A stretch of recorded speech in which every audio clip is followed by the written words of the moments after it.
Canary Street Press and HarlequinAudio present Friends to Lovers by Sally Blakely, performed by Patti Murin. For Levi, of course.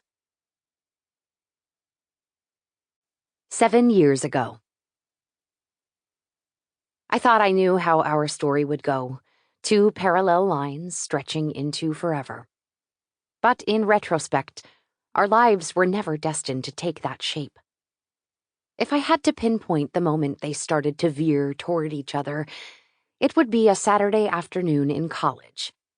Ren and I were at our favorite arcade bar, defending our Ms. Pac-Man high score, and I had asked him to be my +1 for an old friend's wedding the following week.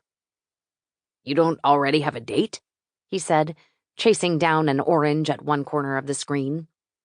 I watched as he barely avoided a ghost in a tunnel. I just remembered it was even happening.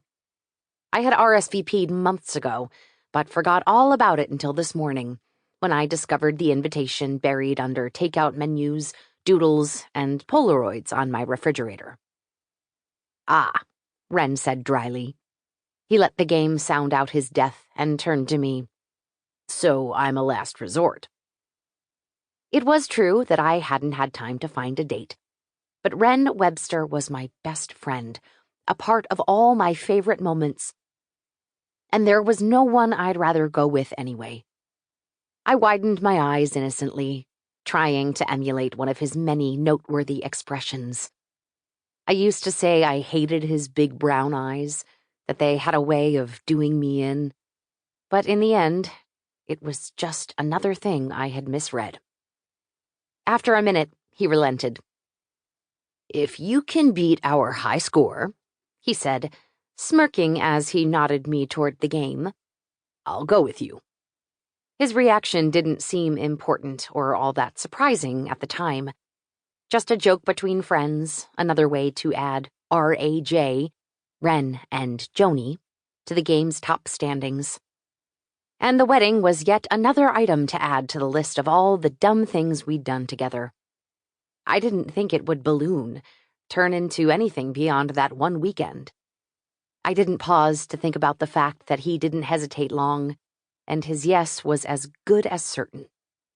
That I so easily forgot the wedding, that I didn't even try to find a real date.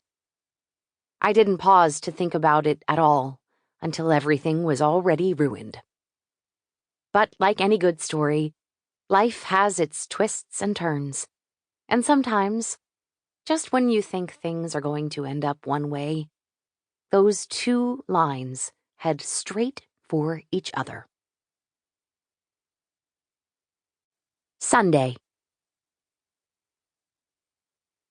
Chapter 1. I pull up to the salt-weathered house late Sunday afternoon, seagulls announcing themselves above and the ocean crashing in far below. As I step out of the car, I suck in the Pacific Northwest air, like it's the first breath I've taken in 2.5 years. It's briny out here on the coast, where the sky stretches endless and blue over water that sparkles in tiny fractals, and where 1 week from now, my little sister will be married under the red-roofed lighthouse that juts out from the green headland a short walk away. The trunk of the rental car heaves open with a groan, a stark contrast to the perfect Oregon day. It's fitting that my return to the West Coast would not only be on the heels of losing my job, but involve a dented Mazda that sounded like a freight train running off the tracks the entire way from PDX. Coming back here was never going to be easy, but the journey could have been a little kinder. Inside, the house is largely the same. The kitchen sits at the front, the long oak table that we can all fit around under the windows.